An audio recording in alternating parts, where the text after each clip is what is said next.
Buenos días, queridos hermanos. Dios los bendiga.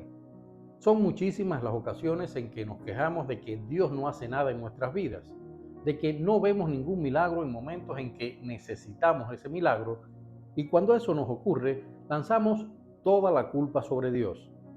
Y es lógico que actuemos de ese modo, porque es una de las deformaciones más típicas en los seres humanos. Nos resistimos a aceptar nuestra responsabilidad cuando nos equivocamos, cuando fallamos, cuando cometemos algún error.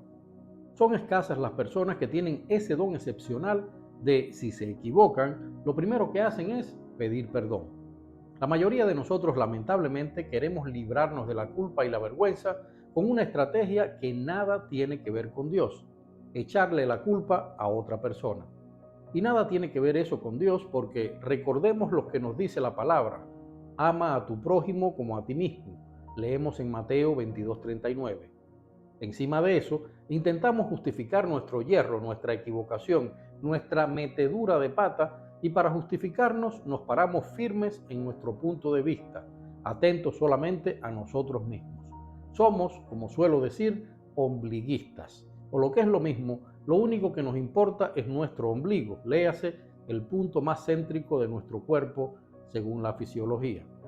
Entonces, queridos hermanos, una de las cosas que más impiden que veamos el poder de Dios en nuestras vidas es precisamente ese ombliguismo, ese vicio de mirarlo todo desde la perspectiva egoísta de nuestro modo de ser, porque al asumir ese comportamiento, lo que más nos interesa son nuestros deseos, nuestros sueños, nuestras circunstancias, nuestras prioridades vitales.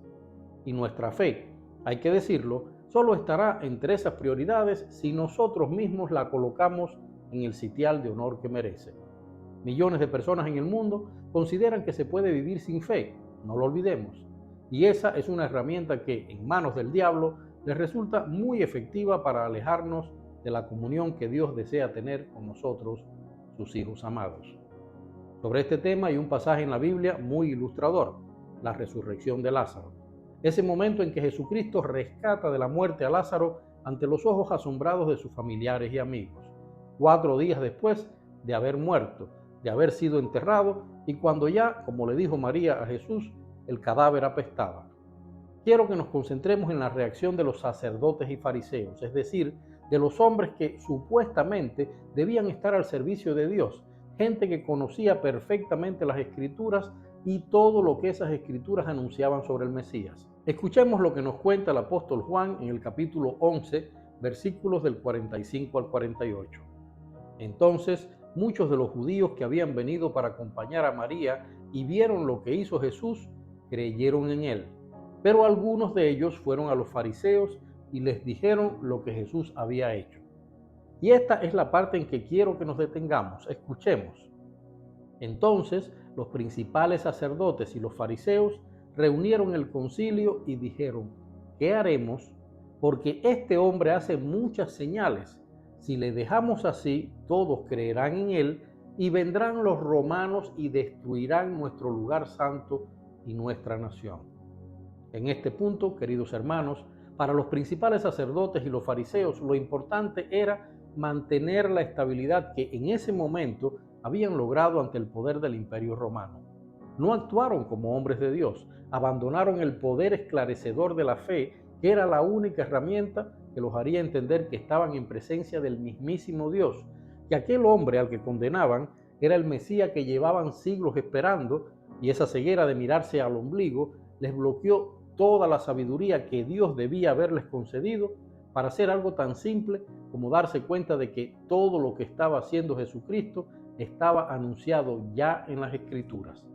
Mirar a sus intereses, a sus circunstancias, a su ombligo, los alejó de la fe necesaria para disfrutar y celebrar los milagros que Jesucristo hacía. Es un consejo que Dios nos da en 1 de Juan 2, 15, 17. Allí leemos esto: no améis al mundo ni las cosas que están en el mundo. Si alguno de ustedes ama al mundo, el amor del Padre no está en él, porque todo lo que hay en el mundo, los deseos de la carne, los deseos de los ojos y la vanagloria de la vida, no proviene del Padre, sino del mundo. Y el mundo pasa y sus deseos, pero el que hace la voluntad de Dios permanece para siempre. Aquí, en simples y llanas palabras, Dios nos recuerda nuestra condición espiritual y nos deja claro que si priorizamos mirar al mundo desde esa perspectiva, la de nuestra fe en nuestro Padre Celestial, o lo que es lo mismo, activando nuestra condición espiritual, estaremos no solo bajo su amparo, sino a su lado como un verdadero Hijo de Dios. Ese es uno de los mayores peligros que debemos evitar, queridos hermanos. La inmensa mayoría de las veces que no recibimos ese milagro, ese deseo, esa petición que le estamos haciendo al Señor, es precisamente porque seguimos mirando al mundo, a las circunstancias, a nuestro entorno, a nuestra zona de confort, a nuestra estabilidad. Seguimos amando lo que hemos conseguido en el mundo y no ponemos toda nuestra atención en nuestro Padre Celestial con una verdadera fe. Recordemos aquello de si tuvieres la fe del tamaño de un grano de mostaza. ¿Qué sigue? Que podemos hacer milagros en el nombre de Jesús. Recordemos aquello de todo lo que pidieres al Padre en mi nombre, creyendo en fe que lo vas a recibir. ¿Qué sigue? Que Dios concederá esa petición. Y cuando tenemos los ojos puestos en lo que nos rodea, en lo que ahora mismo tenemos, es decir, en la estabilidad que tenemos en este mundo, nuestra fe no está siendo esgrimida con la fuerza, la persistencia y la abundancia con la que Dios ha concebido ese precioso don para nosotros. Dios los bendiga.